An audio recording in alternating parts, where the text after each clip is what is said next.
Nama besar Imam Mujtahid Al-Imam Muhammad bin Idris Asy-Syafi'i atau lebih dikenal dengan nama Imam Syafi'i terdengar menggaung di negeri-negeri Islam.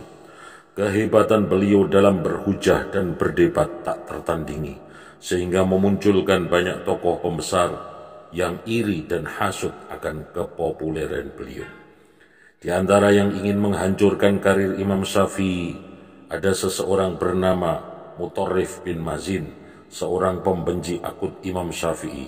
Dialah yang mengfitnah dan melaporkan pada Khalifah Harun ar-Rasyid bahwa Imam Syafi'i terlibat dalam rencana merongrong kekuasaan khalifah.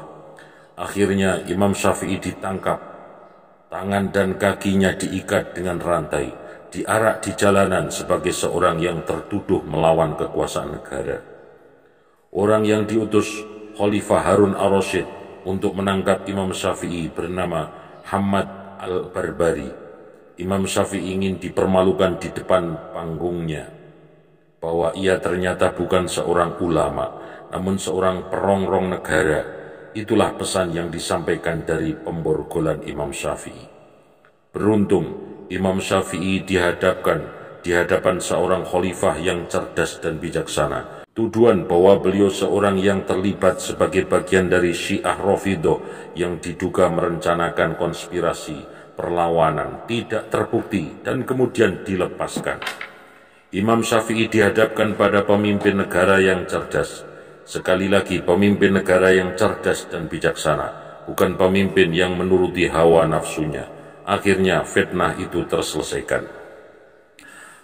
Kali peristiwa lainnya, ketika Imam Syafi'i tiba di Mesir, rakyat Mesir berbondong-bondong menyambut kedatangan imam besar itu, hingga memunculkan kecemburuan dari para pemimpin pejabat di sana, dan ulama-ulama yang khawatir tergeser pengaruh mereka. Mereka pun merencanakan ingin membunuh Imam Syafi'i. Lantas Imam Syafi'i yang menyadari hal itu mengatakan, mereka menginginkan kematianku, sedangkan kematian merupakan jalan setiap manusia, bukan hanya jalanku.